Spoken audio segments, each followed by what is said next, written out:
Eu quero convidar você a abrir a Bíblia Sagrada no Evangelho de São Lucas, no capítulo de número 10, do versículo 38, nós iremos ler até o versículo 42. Esta é a famosa passagem de Marta e Maria. Lucas capítulo 10, versículos 38 ao 42.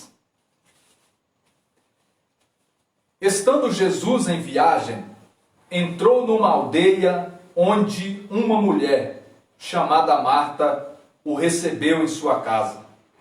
Tinha ela uma irmã por nome Maria, que se assentou aos pés do Senhor para ouvi-lo falar. Marta, toda preocupada na lida da casa, veio a Jesus e disse: Senhor, não te importas que minha irmã me deixe só a servir? Dize-lhe que me ajude. Versículo 41, respondeu-lhe o Senhor: Marta, Marta, andas muito inquieta e te preocupas com muitas coisas. No entanto, uma só coisa é necessária. Maria escolheu a boa parte, que lhe não será tirada. Essas são para nós palavras da salvação. Glória a vós, Senhor. E antes de nós aprofundarmos melhor nesse texto no qual nós lemos, nós precisamos entender, irmãos e irmãs, exatamente o que o tema desse dia nos propõe. Nós temos como rema o seguinte: o Senhor nos criou para a vida eterna. E por isso, independente do momento, o céu precisa ser sempre a prioridade das nossas preocupações. Nós precisamos entender isso, que o plano original de Deus era que fôssemos eternos. Nós lemos o clássico texto inicial ali de Gênesis, onde fala como Deus criou o homem à sua imagem e semelhança. Assim nós podemos concluir que Deus criou o homem para que também fosse eterno como ele. Mas aí vem toda aquela situação da tentação, queda, e aí nós chegamos ao ponto consequência. A consequência da queda do homem por ele ter ouvido a sugestão da serpente. E aí então o texto lá em Gênesis fala sobre a consequência que o homem teria por ter desobedecido a Deus. Isso nós lemos, por exemplo, em Gênesis capítulo 3, do versículo 16 até o 19. O Senhor disse à mulher: multiplicarei os sofrimentos de teu parto, darás à luz com dores, teus desejos te impelirão para o teu marido e tu estarás sob o teu domínio. E disse em seguida ao homem, o Senhor disse: porque ouvistes a voz de tua mulher, comeste do fruto da árvore que eu te havia proibido comer, maldita seja a terra por tua causa. Tirarás dela com trabalhos penosos o teu sustento todos os dias de tua vida. Ela te produzirá espinhos e abrolhos, e tu comerás a erva da terra. Comerás o teu pão com o suor do teu rosto, até que voltes à terra de que fostes tirado, porque és pó e pós te hás de tornar. Esse texto aqui fala sobre a consequência do homem ter desobedecido à voz de Deus. Eles foram expulsos do Éden, expulsos do paraíso, e agora eles estão sujeitos à morte. E o texto de Romanos capítulo 5 fala que por meio de um só homem, o pecado entrou no mundo, e o pecado levou todos os homens à morte. Então a morte entrou no mundo, e ainda entrou juntamente com a morte as consequências terrenas do pecado, da desobediência. Então nós podemos dizer que além de nós termos perdido a nossa eternidade por meio do pecado dos nossos pais, nós fomos submetidos a uma lida nessa terra muito sofrida, e é exatamente o que Deus deixa muito claro aqui, tanto a mulher, quando diz: olha, o teu parto será sofrido, quanto também ele, ao direcionar ao homem, fala: olha, você vai sofrer muito para ganhar o teu pão, a terra produzirá abrolhos. Enfim, ele começa a falar sobre como seria penosa a vida do homem sobre a terra. Jó capítulo 7, verso 1 fala: a vida do homem sobre a terra é uma constante luta. Quando nós lemos também Eclesiastes, a partir ali do capítulo 1 e 2, nós já começamos a ver o quanto que o autor começa a falar sobre como a vida do homem é nessa terra sofrida. Então, tudo isso veio por consequência da desobediência. Mas aqui nesse texto que eu acabei de ler de Gênesis, fala que o homem é pó e ao pó tornarás. Sabemos que o nosso corpo voltará ao pó, mas só que quando nós, em Cristo Jesus, agora na nova aliança, o recebemos, nós temos a graça da eternidade. Mas enquanto nós estamos nessa terra, nós não somos isentos, nós não estamos privados de passar pelas consequências do pecado antigo, do pecado original.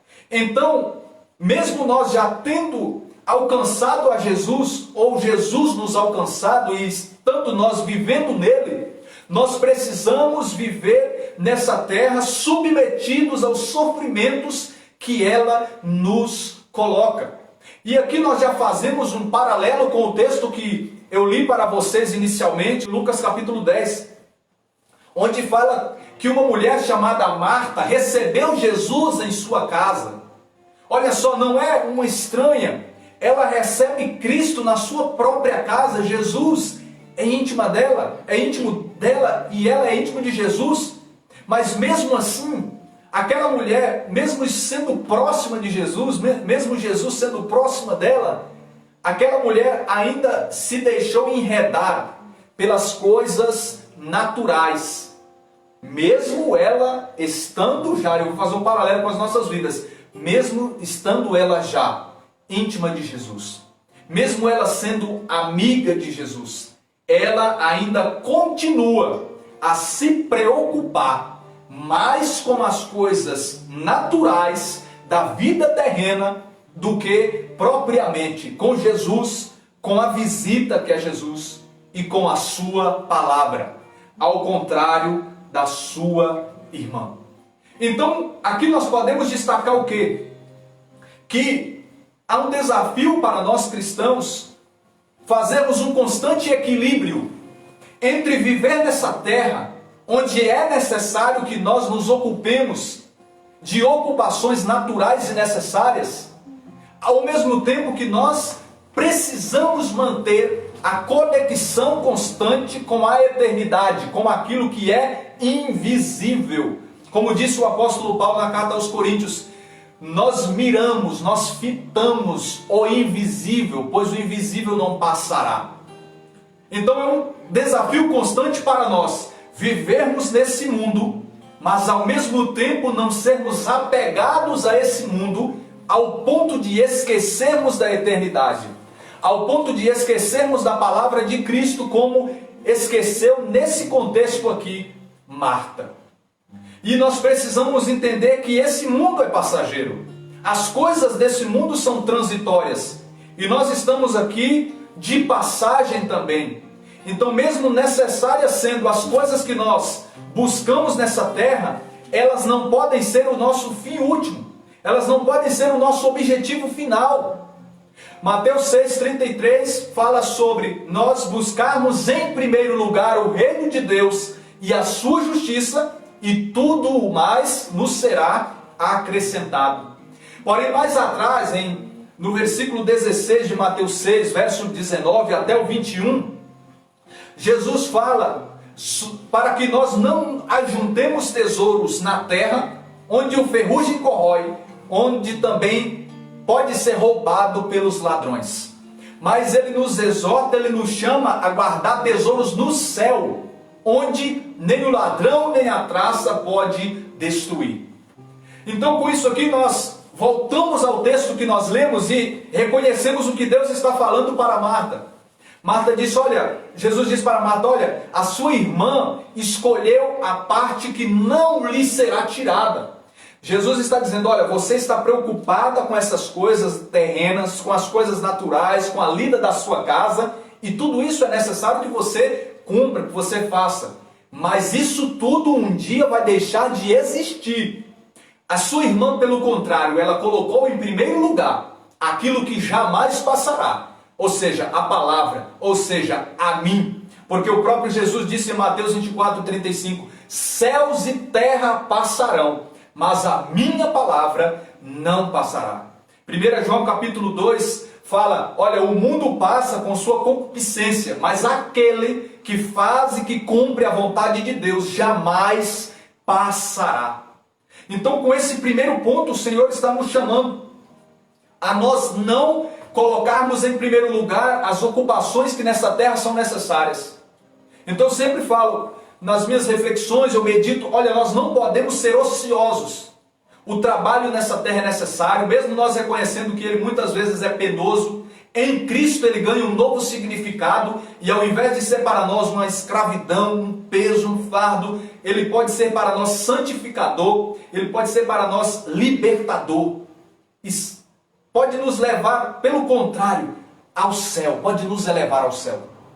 Então, dentro disso, nós precisamos, nesse primeiro ponto, reconhecer que nós podemos muito bem, como Marta, ter Jesus próximo de nós e podemos estar próximo de Jesus, mas ao mesmo tempo nós podemos estar colocando as coisas dessa terra em primeiro lugar, ao invés de colocarmos a palavra de Deus em primeiro, em vez de colocarmos a oração em primeiro lugar, em vez de colocarmos aquilo que é espiritual e que garante a nossa eternidade em primeiro lugar.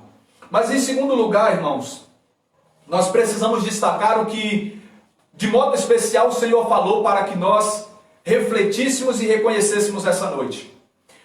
Além das ocupações naturais, vêm os momentos difíceis, específicos na nossa vida.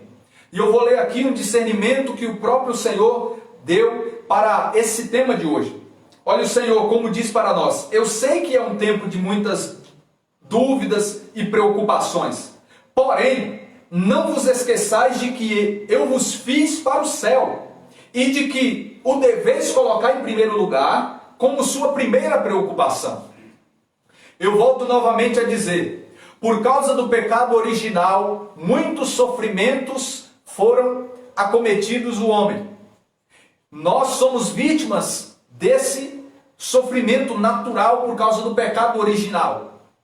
E ainda, além desse sofrimento natural, vem um outro sofrimento, vem outras tribulações circunstanciais da vida.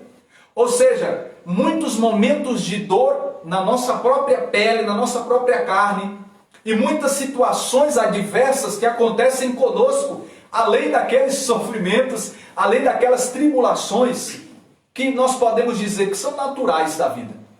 Vem outros momentos específicos. Mas no meio de todo esse caos, o Senhor nos coloca por um momento parados, de modo especial para falar ao nosso coração e dizer: não é por isso que vocês irão deixar de focar na eternidade. Porque muito maior do que tudo o que nos acontece nessa terra deve ser a esperança do que vem para nós depois. Porque se nós dizemos ser pessoas de fé, irmãos, nós temos que reconhecer que não é só para essa vida que nós fomos criados. Mas nós o que não podemos esquecer é do que pode ser pior do que morrer fisicamente. É isso que Deus está nos dizendo aqui nesse dia, de modo especial. Que muito mais do que a preocupação pela solução de problemas desse mundo, precisa ser a preocupação pela solução do nosso pecado. Porque a maior doença não é aquela que pode matar a nossa carne, que pode matar o nosso corpo, é o que pode matar a nossa alma. Eu sempre, quando veio esse assunto para pregar, eu me lembrei de Marcos capítulo 2, onde aquele paralítico é apresentado a Jesus, descido de um teto por 4 homens, e ao ser ele colocado diante de Jesus, Jesus em primeiro lugar, diz: olha, os teus pecados estão perdoados. Mas logo depois de ele perdoar os pecados daquele homem, ele diz: levanta-te, pega a tua maca e vai embora. Em primeiro lugar, ele não curou a paralisia física daquele homem. Ele curou a paralisia da alma, ou seja, o pecado.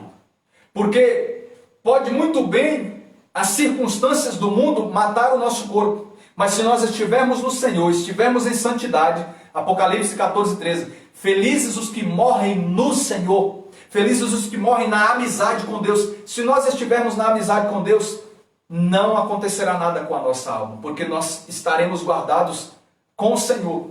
Mas infeliz de nós, se além de mortos no corpo, formos mortos na alma. Essa deve ser a nossa maior preocupação.